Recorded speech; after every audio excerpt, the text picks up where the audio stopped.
Every Business Starts with a Story That Matters with Trish Tutton. And it was released in June of 2025. What resonated for you in that conversation with Trish? Yeah, well, just the idea of using digital storytelling in your business as a bit of an origin story. And that's she never used the word origin story, but that's who she was talking about. And she had a great line. She said, every purpose-driven business starts with a story. And without that, people are not interested in what you do. And I think Mhm. that was a great one-line description of how digital stories can be used in a business context, right? People wanted to know about why she's there talking about mindfulness and wellness, and as soon as she shows the story, and she says she uses it in her keynotes now, because she can say everything so much quicker and spend a lot more time on the content afterwards.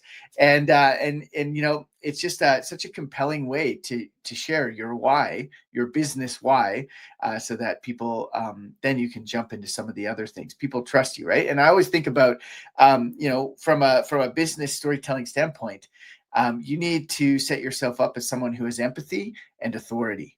And Mhm. what a better way to do that through a personal story about why you're here in the first place and how you've gained the skills that have allowed you to start this business, that now can help them, right? You can guide them in their own wellness journey because she went on her own with her mother, right? So anyways, I love that idea, that purpose-driven business starts with a story, and a digital story is a great way to communicate that. That was one thing I took away. The other one is how she talked about her digital story.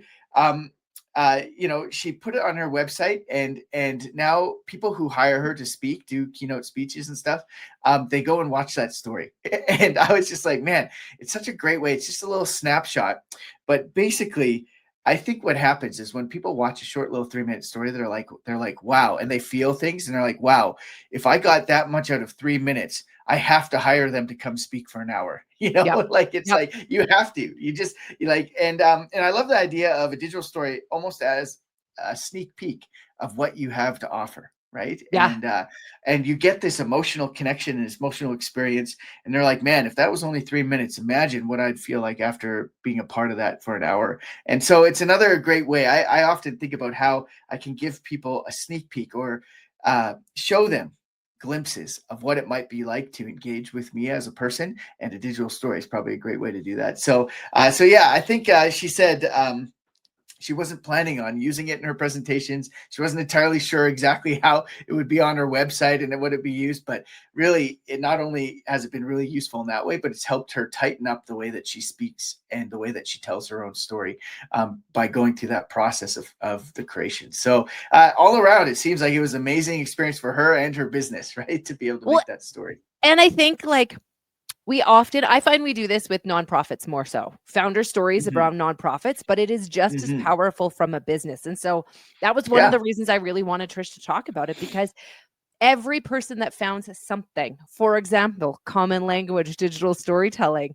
Yeah. imagine if there was a digital story around common language and why that started, because the facilitators know, but not everybody else does. Mm. And so can you see Mike's face right now? I'm putting ideas in his Yeah, head I guess I about should. what we could I do. guess I should put my money where my mouth is, and maybe make one of my own. Yeah, you're right. I mean, I don't know why common language doesn't have a digital story explaining the ethos, what it's all about, and what we really hope for people, and why we started it. Right? That's a great point, Kristy.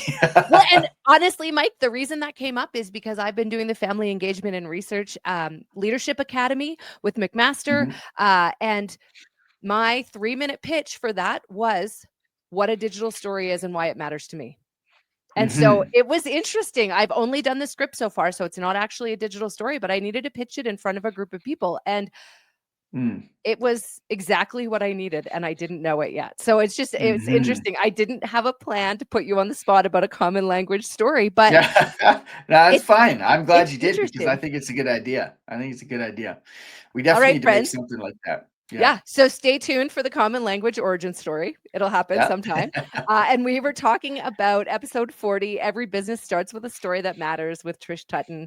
You can listen to that episode. You can find all the links to Trish's story, and maybe the common language story in the show notes below.